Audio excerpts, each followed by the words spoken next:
Bonjour à tous, donc aujourd'hui je vais vous lire un conte du livre Les lettres de mon moulin d'Alphonse Daudet. Les deux auberges. C'était en revenant de Nîmes, une après-midi de juillet. Il faisait une chaleur accablante. À perte de vue, la route blanche, embrasée, poudroyait entre les jardins d'oliviers et de petits chênes sous un grand soleil d'argent mat qui remplissait tout le ciel. Pas une tache d'ombre, pas un souffle de vent. Rien que la vibration de l'air chaud et le cri strident des cigales, musique folle, assourdissante, à temps pressé, qui semble la sonorité même de cette immense vibration lumineuse. Je marchais en plein désert depuis 2 heures, quand tout à coup, devant moi, un groupe de maisons blanches se dégagea de la poussière de la route. C'était ce qu'on appelle le relais de Saint-Vincent.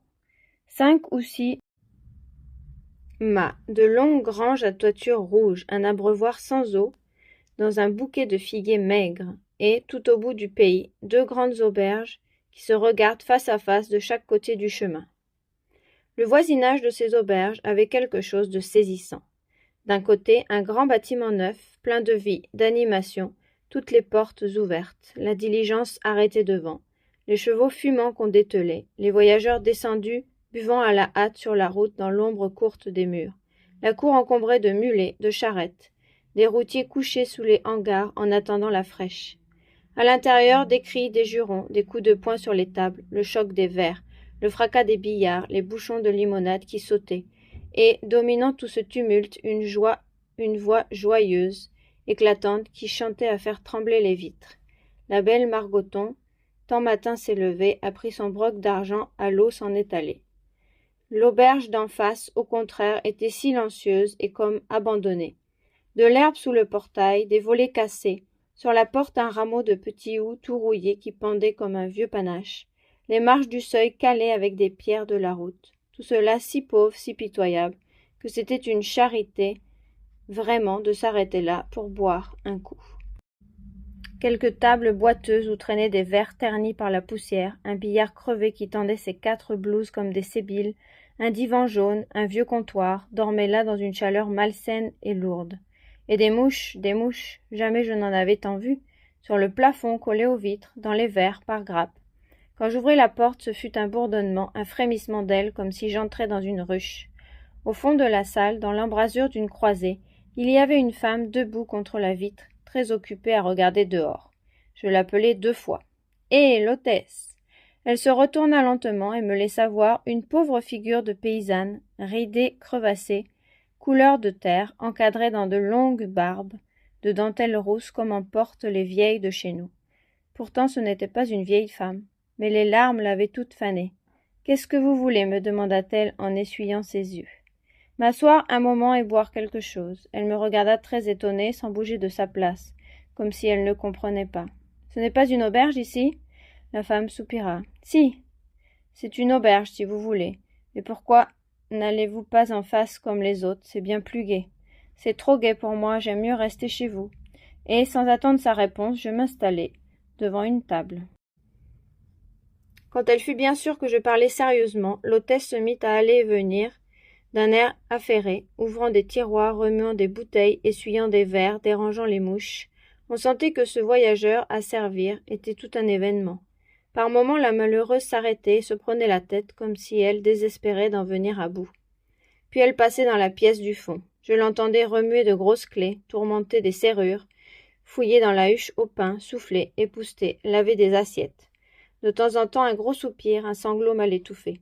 Après un quart d'heure de ce manège, j'eus devant moi une assiette de passerille, raisins secs, un vieux pain de Beaucaire aussi dur que du grès et une bouteille de piquette. « Vous êtes servi, dit l'étrange créature, et elle retourna bien vite prendre sa place devant la fenêtre. Tout en buvant, j'essayai de la faire causer. « Il ne vous vient pas souvent du monde, n'est-ce pas, ma pauvre femme ? » ?»« Oh non, monsieur, jamais personne. Quand nous étions seuls dans le pays, c'était différent. Nous avions le relais, des repas de chasse pendant le temps des macreuses, des voitures toute l'année, mais depuis que les voisins sont venus s'établir, nous avons tout perdu. Le monde aime mieux aller en face. Chez nous, on trouve que c'est trop triste. Le fait est que la maison n'est pas bien agréable. Je ne suis pas belle, j'ai les fièvres. Mes 2 petites sont mortes. Là-bas, au contraire, on rit tout le temps. C'est une Arlésienne qui tient l'auberge, une belle femme avec des dentelles et 3 tours de chaîne d'or au cou. Le conducteur qui est son amant lui amène la diligence, avec ça un tas d'enjôleuses pour chambrières. Aussi, il lui en vient de la pratique. Elle a toute la jeunesse de Bezous, de Redesans, de Jonquière. Les routiers font un détour pour passer par chez elle. Moi je reste ici tout le jour sans personne à me consumer. Elle disait cela d'une voix distraite, indifférente, le front toujours appuyé contre la vitre. Il y avait évidemment dans l'auberge d'en face quelque chose qui la préoccupait. Tout à coup, de l'autre côté de la route, il se fit un grand mouvement. La diligence s'ébranlait dans la poussière. On entendait des coups de fouet, les fanfares du postillon, les filles accourues sur la porte qui criaient « Adiousias, adiousias » et par là-dessus, la formidable voix de tantôt reprenant de plus belle a pris son broc d'argent, à l'eau s'en est allé. De là n'a vu venir 3 chevaliers d'armée. À cette voix, l'hôtesse frissonna de tout son corps et se tournant vers moi. « Entendez-vous » me dit-elle tout bas, « c'est mon mari. » N'est-ce pas qu'il chante bien? Je la regardai, stupéfait. Comment? Votre mari, il va donc là-bas lui aussi? Alors elle, d'un air navré, mais avec une grande douleur. Qu'est-ce que vous voulez, monsieur? Les hommes sont comme ça, ils n'aiment pas voir pleurer, et moi je pleure toujours depuis la mort des petites. Puis c'est si triste cette grande baraque où il n'y a jamais personne. Alors quand il s'ennuie trop, mon pauvre José va boire en face, et comme il a une belle voix, l'Arlésienne le fait chanter.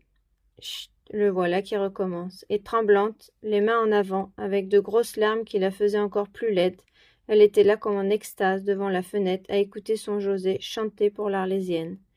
Le premier lui a dit « Bonjour, belle mignonne ». Fin.